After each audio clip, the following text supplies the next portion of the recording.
Okay. All right. So share with me some ideas of some things that are going on in the 1950s. Yes, sir.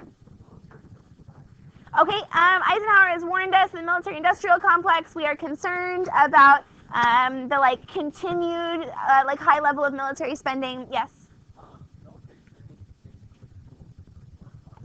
Okay. So military spending is one of the big things that helps to fuel that post-war economy. You're right. What else? Yeah, so we see the rise of traditional Hollywood movies, which had certainly become popular in the 1920s, are now going to be ever more popular. So lots of that very traditional media mechanism. And interestingly, Hollywood will be not only a source of contention, so the House Un-American Activities Committee, is going to call to testify all these, Hollywood producers and directors, and so it's going to be you guys are too liberal or too changey or too whatever. But at the same time, Hollywood will also be a place where we kind of signal or communicate these norms about our society. And so this idea of consumerism and conformity is in many ways pushed by Hollywood as well. Yes. Okay, so the GI Bill is going to help to push forward the middle class through home ownership and college education. What else?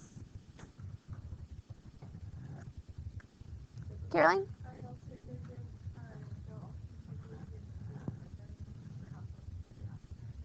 Okay, so we're going to continue to see problems of segregation, which are going to be intensified by things like the GI Bill, and they're feeding into those red zoning policies of the FHA. What else? Yes. Is the president. Yes, Eisenhower is going to lead the country. How about new technologies? Yep. Well, nuclear bombs were a technology of the 40s. They're going to continue to develop them and test them all throughout the 50s and 60s. They get increasingly more powerful. They have different anyway, all kinds of different stuff.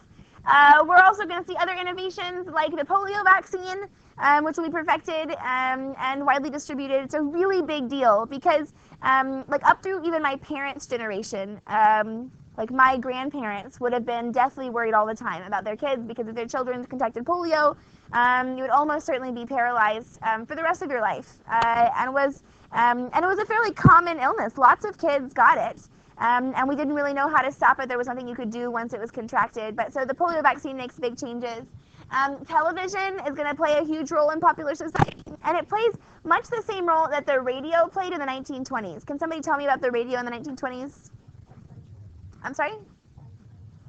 Okay, is it appropriate or an effective means of communication for government people? So fireside chats were a way that Roosevelt communicated to people in the 30s based on the radio technology. Politicians will also make use of the television. We're going to talk a little bit today about the Nixon-Kennedy debates in 1960. Politicians, again, using the medium. Eisenhower will run television ads as he campaigns for presidents. What else? Yeah, it's this homogenization of American culture. Remember, we talked about how the radio helps move us from these really distinct regional cultures to a bigger national culture because we can all hear the same stories, the same songs, etc. Think about how much more impactful television will be, right? Radio is just audio. You just hear what's going on. But on television, you can see it. You can see the styles. So fashion will become more homogenous throughout the country because we see here's what the cool people are wearing on television. The experience people have of stories, so sitcoms, for example, you can experience them in a much stronger way than if you were just listening to the story with sound effects. So definitely will contribute to that. Any other thoughts? Right, the television is going to play a huge role on social activism. So the civil rights movement will be advanced in many ways by the existence of television. So before television, you'd hear reports about, oh, such and such tried to stage a sit-in, or oh, they tried to protest this law. But it was really easy to dismiss. But when Northerners have to, physically are watching on television, images and video of the kinds of racist attacks or efforts of people in the South against the civil rights movement, it becomes harder to ignore and helps to propel that forwards. Anything else about television?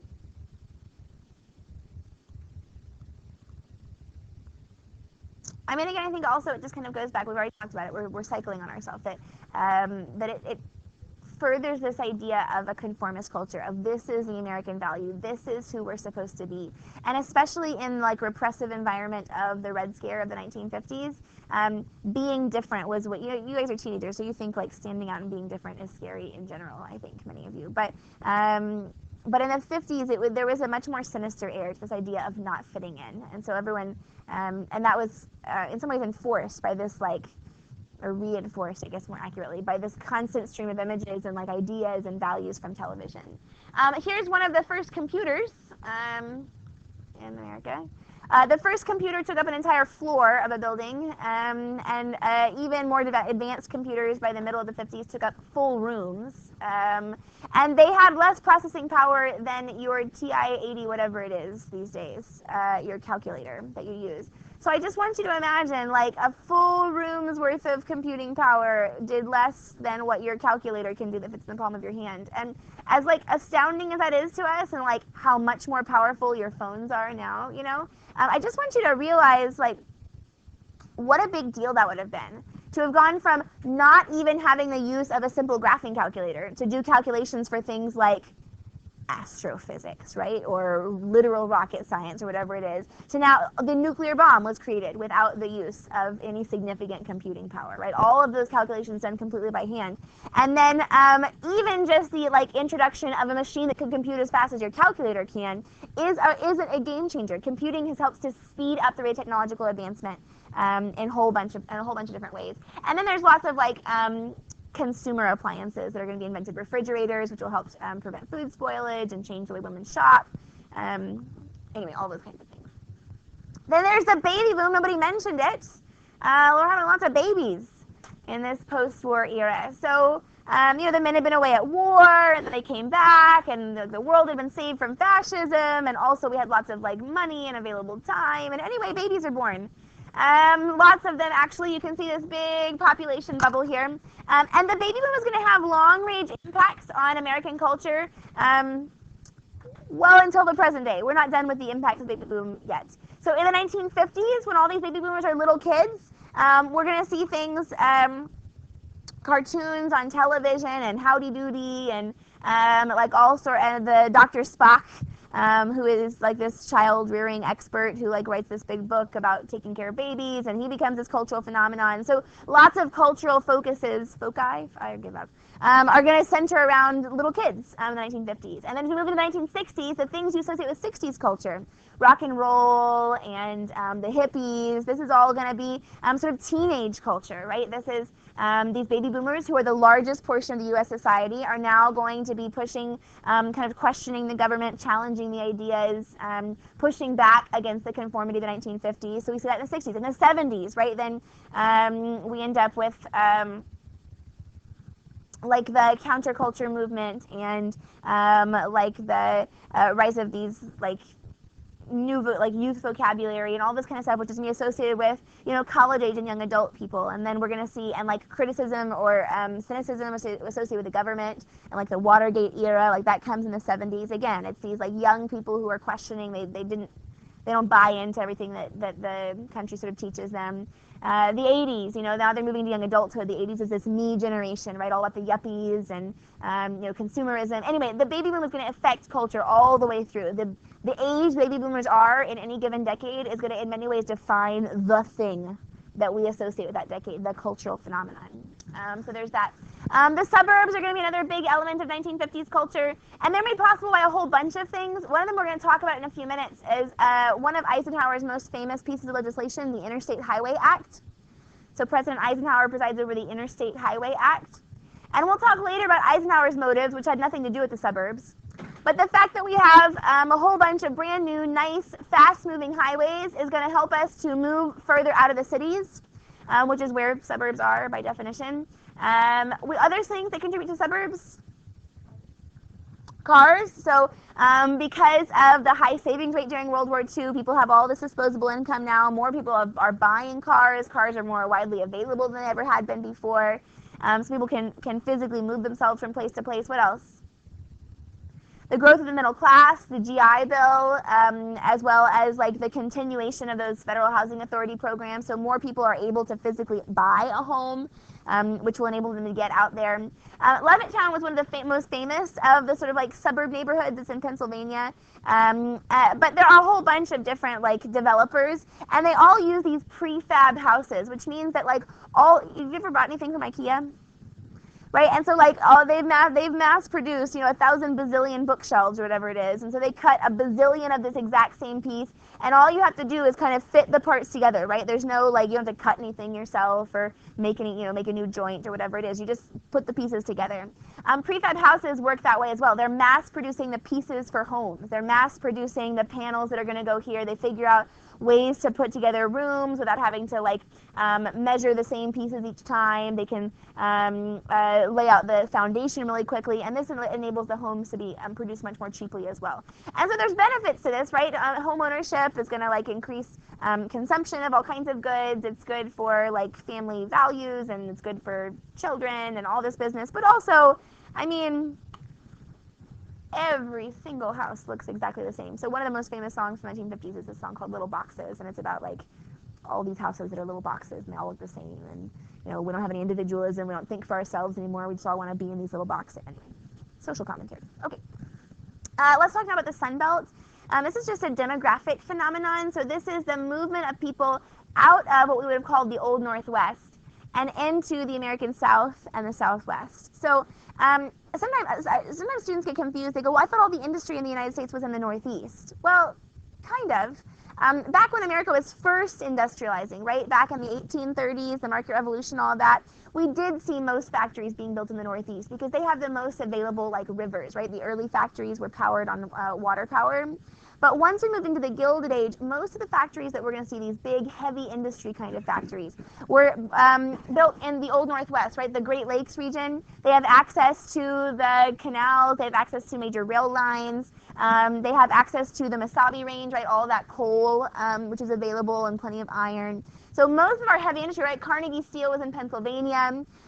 Chicago and Detroit were huge industrial towns. That was where the industrial focus of the country had been through the 1930s. But when we began to have to build a whole bunch of new factories for World War II, what is our number one most important objective when we build factories in World War II? What do we need to do with the stuff the factories are going to make? Export it to Europe, right? We've got to get it to the war. And so as a result, we really need to build factories close to major ports, right? And like the Old Northwest does not qualify as being close to major ports. So many of the new factories are going to be built in the American South. And there's all kinds of things going for the South. First of all, there's a whole bunch of big ports that are not particularly like heavily used, right? So Charleston and Galveston and New Orleans and anyway, all kinds of other big ports that are going to exist along the coast in the South. So there's that. And then the land is really cheap in the South because what else are they using it for? Sharecropping? Not a lot of valuable stuff there. And then labor is cheap in the South because do we have unions in the South? Absolutely not, right? And so there are all kinds of factors that are pushing the growth of industry in the South. So like the last time we talked about anything new in the South was way back in Reconstruction, and it's been going strong ever since. But here in the 1940s and moving into the 50s, we see real economic change coming to the South, economic diversification as a result of the growth of industry following World War II. Oh, one more thing I forgot to mention. You know what else was invented in the 1950s? It is really important. Air conditioning. Because you're all like, yeah, right. Because who would move to the South without air conditioning? I don't know. My dad grew up without air conditioning, and he talks about how you just didn't notice because it was just hot all the time, which I guess is true. But I just can't imagine life. Of course, it changes the way we build buildings, right? I mean, we would never survive in this room without air conditioning because we have no windows, no circulation. We would all just be suffocating like hot, gross-smelling air. But so like all the schools that my dad grew up in had like a whole wall of windows in every classroom. So they would open all the time. They had big fans installed. So there are just things that change. But anyway, the invention of air conditioning is a big deal. It helps to encourage the population in the South and West. This is important because it changes political power, right? Remember back when we saw immigration to the Northeast, in the 1820s and 30s, now the South kind of freaked out because the North population was growing, which meant they had more political power. Nod your heads. So demographic shifts are more than just like, oh yeah, people moved, that's cool, Mrs. R. Remember, it's going to change political power. At least for a little while, the Democratic Party is going to get stronger, right? Because the South had been strongly Democratic. But as the South shifts away from the Democratic Party, this movement of people into the South is going to mean that when the South becomes Republican, the Republican Party is going to get a big boost, right, from this part of the country that is growing. Even today, we still continue to see people in this country moving south and west. So Austin, for example, is one of the fastest growing cities in the country, and it's just Texas has one of the fastest growing economies in the country, and it's all following these same trends, and it changes the way that politics works. Okay, so we talked a little bit about pop culture and the idea of conformity and how we're like promoting traditional values. All the women that are going to be featured on like major television shows or in the movies tend to be very traditionally cast. You know, there they are vacuuming in their high heels and pearls or whatever it is, and they're so happy to serve their husbands and raise their children. And what else could women ever possibly want? So this is the image that is portrayed to the society, but the reality is a little bit more complicated than that. So despite the like best efforts of the American propaganda machine, you know, all of those like, "Mommy, when will you come home?" or whatever, those great sign posters, women never actually really leave the workforce after World War II. In fact, the women's participation in the workforce simply continues to grow.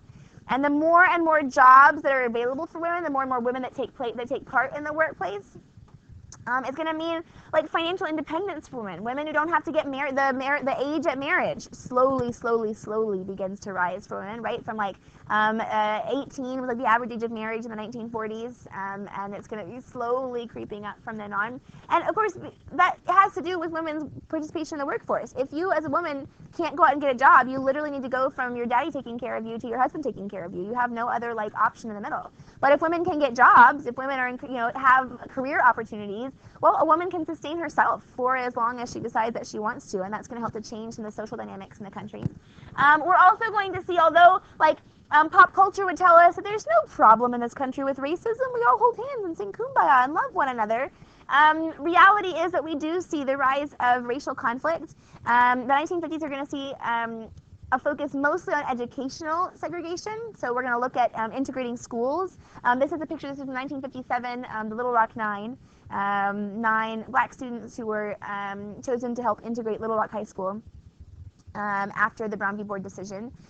So some of these things are going to begin to get national attention, and it becomes clear that the country cannot continue to go on as it had before, that things after World War II are never going to go back to the status quo that had been in the 20s. We're never going to go back to sort of accepting these racial differences or accepting, women's inferiority. There's going to be a push for more.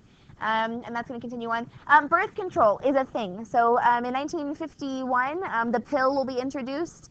And this is a really big deal because now birth control is more effective and like less prone to mistakes than ever. It's going to change sexual dynamics in this country. It's going to like lead to the ideas or arguments about like women's liberation and like sort of define the women's movement in a pretty big way. And then of course teenagers and like rejecting their parents' values, and good job, teenagers.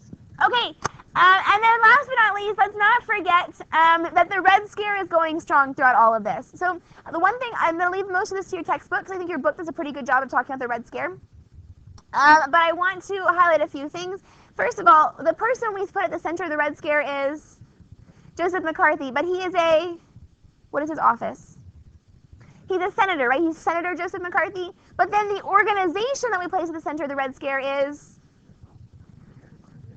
HUAC. It stands for the House Un-American Activities Committee. So HUAC, the House Un-American Activities Committee. And I want you to just notice that's HUAC for House and Senator Joseph McCarthy. Are they the same thing? No, McCarthy does not lead HUAC. He's in the other side of the U.S. Capitol. He's in a different branch of the legislature, or a different part of the legislature.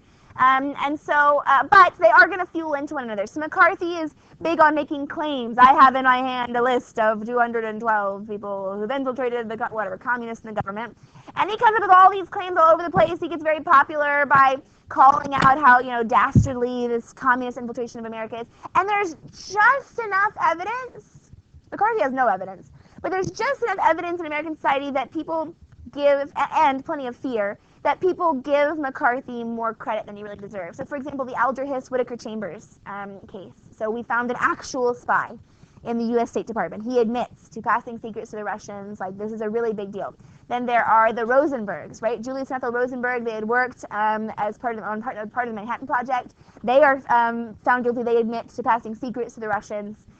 So we have just enough evidence of actual espionage that Americans are willing to believe McCarthy's claims that this could be everywhere, that the Russians have gotten into our government, we have to look out for them all the time. And so then HUAC kind of picks up where McCarthy's threats leave off.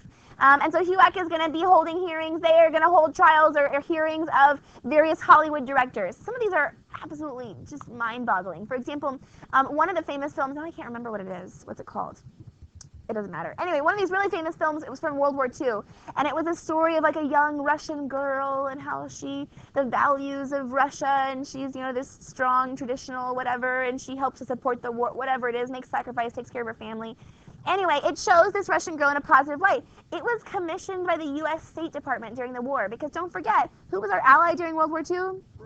Russia. So, and we had already had the Red Scare of the 1920s, so like the State Department thought that the U.S. could use a little help, like not hating Russia.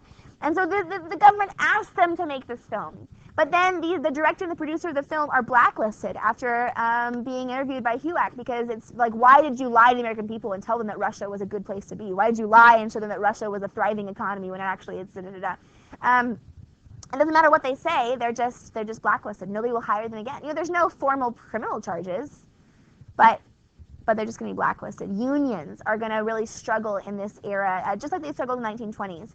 Unions are associated with communism, and so joining unions is akin to sort of like declaring, I hate America, and then you're going to have trouble finding work, you're going to have trouble getting any kind of public recognition, you're going to have trouble with the FBI, who will be investigating. It's this really repressive sort of environment. And so then I'll leave for you the counterculture movement. You're going to be reading about this. We've already read about this for your assignment that's due on Thursday. But the short version is that you can sort of compare the beats to like the lost generation of the 1920s. This is a group of American intellectuals and artists who are going to really disagree with the direction of American culture. They're going to think that conformity is a problem. They're going to believe that like America is sort of selling itself out, that we are not using our minds, we're not thinking critically anymore. And so they're going to use new forms of art. Here's Jackson Pollock, right? New forms of literature to really call into question some of those cultural changes. So there's that. Any questions about American home life during the 1950s? No questions? Okay, then with our remainder of time here, what we're going to do now is shift gears and talk about politics. We're going to go back to the presidency of Harry Truman. Can you remind me when Truman became president? It's 1945. It's the end of the war. Remind me, when was the last time FDR was elected president? Okay, well, he was elected in 32, but he doesn't just, like, hold power forever. So then he's reelected in 1936, and then reelected in 1940, and then reelected in 1944. So FDR, don't forget, was elected 4 separate times. So he defies the 2-term norm, the 2-term precedent. It wasn't a law then. It's only after FDR dies, and it's during Truman's administration that Congress passes the 22nd Amendment, which will formally limit presidential terms to just 2. Anyway, so FDR had been elected 4 times, but in 1944 he's elected, but he dies shortly after. So Truman will take over FDR's last term. He served for 3 years then, and then Truman will be elected in his own right in 1948. So 44 was the last election, then 48 comes next. So he's elected in his own right in 1948, and Truman is going to argue, or is going to propose a set of policies which he calls the Fair Deal. So hold tight, let's get through all of these. Let's go all the way back to Teddy Roosevelt. Teddy Roosevelt called his domestic programs the Square Deal. And then in 1912, Woodrow Wilson is going to propose new freedom, right? So Wilson's domestic policies were called New Freedom. And then we're going to skip some presidents. And then FDR so then Harding says he's got the Return to Normalcy. And then now skipping forward to FDR, he called his programs the New Deal. And now here we go to the Fair Deal. So Truman's going to call his programs the Fair Deal. And he wants a lot of stuff. He wants to expand on some New Deal programs. He wants to expand Social Security. He wants to continue to make government reforms to improve the equity of the American economy. Except for that, do you remember how the country felt after World War I?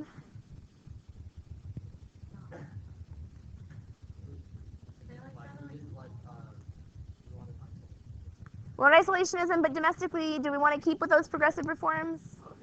No, we were tired, right? It was return to normalcy, forget all of that, let's let the economy grow, we're done saving the world, let's just live and let live. A very similar atmosphere exists after World War II. We saved the world, for heaven's sakes, what else do you want? The economy's going fine, why are we going to worry about trying to reform it? It's not going to break again, we don't need any more regulations. Why worry about the poor anymore? The economy's booming, nobody has to be poor anymore, we're going to take care of them.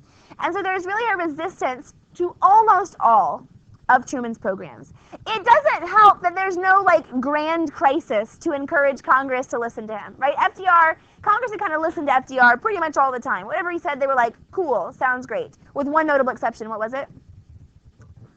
Court packing, where Congress sort of dug in their heels. But generally speaking, because of the crisis that existed, FDR could kind of get what he wanted. But Truman can't really do that.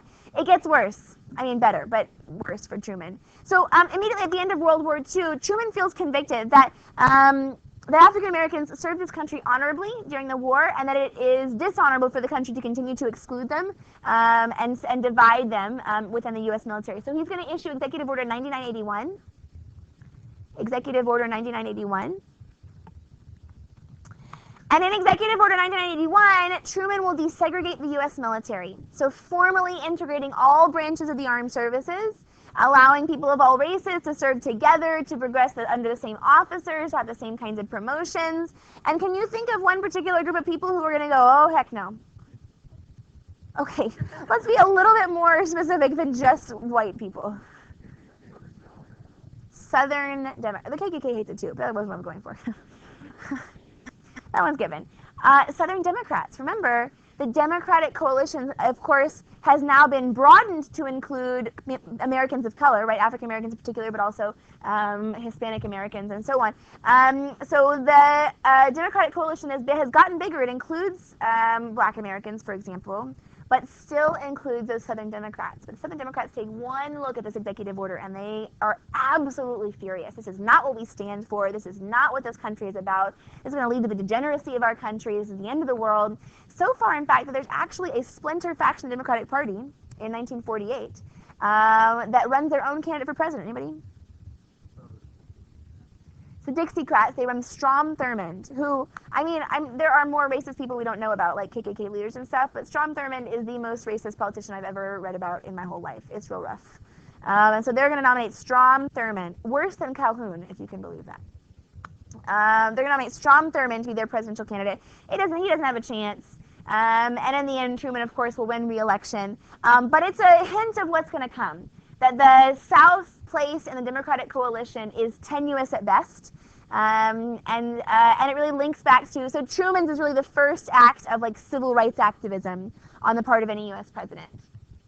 Okay, so Truman's fair deal. How does it go? Not so well, right? Congress is kind of no, we don't want to do that. So really the only big piece of whatever that we remember Truman for is that desegregation of the U.S. military and, ending World War II, but whatever. Okay. So then in 1952, Dwight D. Eisenhower is going to run for president. And actually, when people begged him to run for president, nobody knew what party he was. He had no declared party. Well, is he Democrat or Republican? Well, they both want him. Both Democrats and Republicans are clamoring, come on, Ike, be with our party. He ultimately chooses the Republican Party, kind of just because is almost his answer. He has a little bit more reasoning than that. The Democrats are going to run this guy, Adlai Stevenson. He has no chance. Even Stevenson knows he has no chance. Who's going to beat Dwight D. Eisenhower in a national election right after World War II? Nobody is the answer. So Eisenhower's going to run. He wins the presidency in 1952. He'll serve 2 consecutive terms because, of course, who would not re-elect Dwight D. Eisenhower? And he is one of America's least partisan presidents. So he makes a whole bunch of Republicans in Congress really mad because they thought with a Republican president and a Republican-controlled Congress, they could get rid of Social Security, they could get rid of all kinds of New Deal programs. But Eisenhower says, no, those things have made our country stronger and better. Why would we get rid of them? But of course, no Republicans can publicly call him out because did I mention that he saved the world? So there's that. Then in 1954, the Democrats will take over Congress again, but Eisenhower has no problems. He works really closely with them throughout the 1950s to pass several key pieces of legislation, the most famous of which is, of course, the Interstate Highway Act. We already talked about the Interstate Highway Act, but anyone know why Eisenhower suggested the Highway Act? Why was he on board with this plan? It's to allow troops to be moved from place to place. So while he was in Germany during World War II, he took note of this incredible transportation network that the Germans had built. So before World War II began, one of the ways that Hitler and the Nazi Party became popular was through a whole bunch of public works programs. They hired people, the government hired people to build roads. And so there were really awesome roads developed all throughout Germany. And Eisenhower noticed that the German army could move quickly from place to place. They were able to mobilize and remobilize. They could meet needs on the front really quickly. And Eisenhower says, if the Russians invade us, we've got a giant continent and a whole bunch of podunk roads, how are we going to get the military from place to place? So he believes that the interstate highway system is a really important defense mechanism to allow to meet any kind of threat that might be posed in the U.S. And so actually all of the standards for interstate highway construction, from how wide the lanes are to the clearance from the lowest allowed overpass over an interstate highway, all of those standards are based on military vehicle sizes. So the lanes of on a highway are wide enough for the widest military vehicle at the time to be able to drive with two-way traffic. And so anyways, Eisenhower's going to sell this to the public, but we've already talked about the other impacts it will have, right? Increasing suburbanization, making the automobile even more important, increasing American mobility. Mobility is important for culture as well, right? If I never leave my hometown, I'm not going to have nearly the same kinds of cultural experiences as if I'm able to travel and see other places and get to know other kinds of people. So that's a pretty big deal. Okay, so Eisenhower will come up against that two-term limit. Which amendment is it that limits us to 2 terms? The 22nd Amendment, 2 terms, 22nd, okay. So the 22nd Amendment limits us to 2 terms, so Eisenhower can't run anymore. And so in 1960, we're going to see a pretty interesting race between John F. Kennedy, this unknown Democratic guy from Massachusetts, and who runs against him? Richard Nixon. Now, Nixon's career had began in the McCarthy era. Nixon had been on HUAC. He had sort of made his name as a big anti-communist kind of guy, so he was definitely tough on the Reds. And then in 1956, he had been chosen as Eisenhower's vice president for Eisenhower's second term. So he also had a whole bunch of publicity from being the sitting vice president. Kennedy was relatively unknown. He had a pretty difficult primary battle against a whole bunch of people, including Lyndon Johnson from Texas. But Kennedy's charisma really sort of came out above everything else. And he, in an era where television is a thing, and we are running, ad campaigns, and people are seeing images of the president and video of the president, Kennedy just has this sort of charisma, this appeal that really draws a lot of people to him. It really changed the game. So Kennedy will get the Democratic nomination.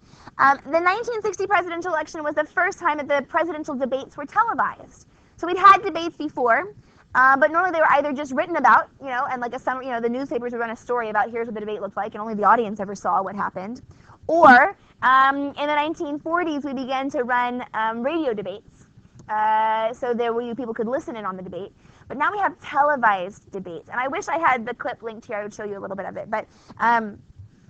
The set is really, really minimal. I mean, literally the moderators are sitting on chairs that look like a teacher's swivel chair, and they swivel around and look at the camera, and they're like, "Hi, I'm Edward Murrow," and they swivel back around, which just makes me laugh.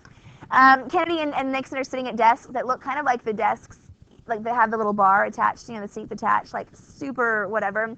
But anyway, Nixon first refuses to wear makeup because he's a manly man, and no manly men wear makeup. But when you're going to have close-ups on a giant camera and your face is going to be this big on people's television, maybe you should wear makeup. Also, he didn't shave before the thing. He just didn't care. He didn't care what he looked like. But so we had 5 o'clock shadow. His hair is not fixed quite right. He's sweating bullets under the big television lights. He's also just his posture is very shifty. He's always moving his weight around. He moves his chair back and forth. When the camera focuses on him for reaction shots, when Kennedy's talking, but they're just looking at the camera's looking at Nixon. His eyes are super shifty. It's pretty rough. Anyway, meanwhile, Kennedy is like 100% suave. First of all, he's definitely wearing the makeup, and he's perfectly coiffed. And he's there in his chair, and he's just relaxing, he's waiting. He's got kind of this little half smile on his face. He even screws it up, like he's supposed to be standing up to talk, and he just stays in his chair, and the moderator should be like, hey, you can get up, And he's totally cool about it. He just keeps talking, and he gets up and nonchalantly, strolls over the podium, and he's like 100% cool. Anyway, everyone who okay, not quite everyone, but something like 75 to 80% of people who watched on television said that Kennedy won those debates. People who listened to the radio were much more divided. They thought it was about 50-50 between Nixon and Kennedy. So the power of television and Kennedy's ability to capture the television audience was really powerful. Anyway, Kennedy will be elected in 1960, and his program is going to be called The New Frontier. It's based on a speech he gives at the Democratic National Convention. He's talking about we have a new frontier of challenges in the 1960s. This new decade is going to have a whole bunch of new problems for us, but we can overcome it. We can make progress. Let's just make these, take some new steps forward. So let's review again. Teddy Roosevelt, his program is called the Square Deal. Wilson's program is called New Freedom. FDR had the New Deal. Truman had the Fair Deal. And Kennedy has the New Frontier. Good. So he has a lot of programs that he'd like to do. He proposes creating a medical care program like what we know as Medicaid, but it didn't exist then, for the elderly. He wanted to increase Social Security and make it include more people, reduce some of those exclusions that FDR had to put in there to make the South happy. He wants to give aid to public schools. He wants to give federal dollars to urban areas to help revitalize them after this flight from the Rust Belt. But Congress is primarily controlled by Republicans during Kennedy's term, and even the Democrats aren't really working with him because the Southern Democrats are mad at him. And Kennedy, although he's really charismatic with the American people, he's a newbie to politics, and so he doesn't have all the friends in politics that some other more experienced politicians would have. And so even Democrats in Congress don't really want to work with him, so they kind of shun him. So he's really unsuccessful here. His really only big successes are going to be he's going to advocate for the creation of the Peace Corps. Sort of like, hey, you know how we've been definitely doing terrible things around the world for the past, century? Why don't we try a new approach and send nice people to just help out with no strings attached? So the Peace Corps is like an American PR campaign. Also, don't forget this is the Cold War. So the better we can look around the world, the better it is for our image. So the Peace Corps are young people who volunteer to go spend 2 years in a foreign country, and they work on public works projects, things like teaching in schools or building new water systems or whatever. He's also going to very slowly get on the civil rights bandwagon. He was supported by many civil rights groups in his election in 1916, but he is trying to get stuff accomplished in Congress and decides that it would be better to compromise civil rights away than to do nothing at all. But when it turns out that Congress isn't going to do anything with him anyway, as well as he is moved by some of the protests and the images he sees coming out on television, he will begin to throw his weight behind civil rights reforms in Congress. But that comes at the very end of his life. He's killed in 1963. And so he never does anything of real significance with civil rights, but it would be a disservice to Kennedy to say that he didn't do anything at all, because at the end of his life he really had become a strong force in Washington encouraging civil rights legislation. He just doesn't live to see it. But my very favorite presidential speech ever is his speech in 1962 at Rice University, where he talks about encouraging the American space program. I've got to tell you, we were absolutely failing, epically. So the Russians beat us to the first satellite. They beat us to the second satellite. They beat us to the first animals in space. They beat us the first person in space, the first person to orbit the Earth. Every single time they are ahead of us, and not just by a little bit, by a lot. When we were trying to finally get our own satellite after they'd launched not only Sputnik 1 but also Sputnik 2, the U.S. is going to frantically been trying to get our rocket program together, and at one point several of our rockets take off sideways, which is really bad. A few of them explode almost immediately upon liftoff. It's just really, really bad. One of my favorite headlines after one of the rocket failures was Kaputnik. Anyway, it was pretty rough. So Kennedy's trying to rally us, and no, we're not going to be losing to the Russians forever. They may have beat us in everything else, but we're gonna do something. And so he encourages the country to invest in scientific development. This is on the backs of National Defense Education Act. That's a 1957 law that was passed after Sputnik, and it's like more funds for math and science education in the country. So he says, we've been building all of this. We need to attack all of these technological problems. And the centerpiece of this speech is we're going to go to the moon by the end of this decade. So by the end of the 1960s, actually calls it the decade because he's from Boston. But anyway, we choose to go to the moon. So this is my very favorite presidential speech ever. We're going to watch a little clip. I didn't make it, but I really appreciate the inspirational music they placed behind the clip. No, I didn't make the video. So here it is.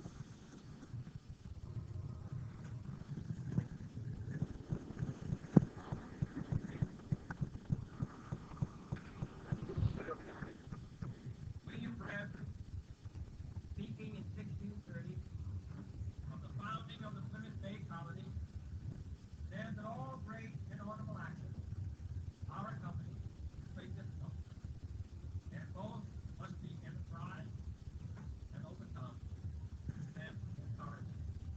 If this absolute history of our progress teaches us anything, it is that man in his quest for knowledge and progress is determined and cannot be deterred. The exploration of space will go ahead, whether we join in it or not. We need to be a part of it. We need to lead it. For the eyes of the world now look into space, to the moon, and to the planets beyond. Our leadership in science and industry, our hopes for peace and security, our obligations to ourselves as well as others, all require us to make the effort to solve these mysteries, to solve them for the good of all men. There is no strife, no prejudice, no national conflict in outer space as yet. Its hazards are hostile to us all. Its conquest deserves the best of all mankind. We choose to go to the moon. We choose to go to the moon.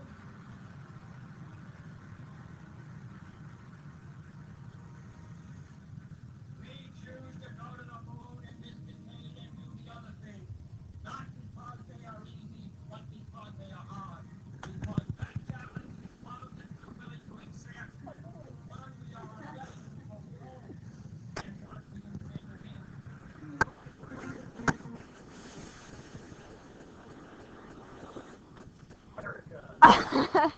That's right, America. Anyway, so in fact, we will make it to the moon by by the end of the decade, 1969. And of the funding that is given and the work that's done at NASA helps to further advance technology in the United States. So yay, Kennedy's best speech in my opinion ever. Okay, but Kennedy unfortunately does not live to see most of the things that he aspires to, because he's assassinated in 1963 in Dallas. It had to be Texas. By anyone know who the person is? Lee Harvey Oswald, right? So, Lee Harvey Oswald. Although there's this, all kinds of questions about the mob and Jack Ruby, and anyway, but I am not a conspiracy theorist. The Warren Commission will be called. So after Kennedy's assassination, there's going to be a commission in Congress that's developed to try to look in. Earl Warren, the Supreme Court Chief Justice at the time, is going to be asked to lead the investigation. They find no evidence of any conspiracy, of any whatever weird thing that's going on. But it's hard for the country to accept that a president that had been so inspiring to them would be killed by some sort of random act, right? We wanted to read more into it. We wanted it to be about the mob or about Cuba or about LBJ or about whatever it was. But there's no evidence of that. I'm not a conspiracy theorist. But when he dies, his vice president, Lyndon Johnson, will become president. And we'll talk about that on Thursday. Tomorrow, don't forget National Women's Day. Please bring your little posters. We want to celebrate women in American history, and we'll talk then.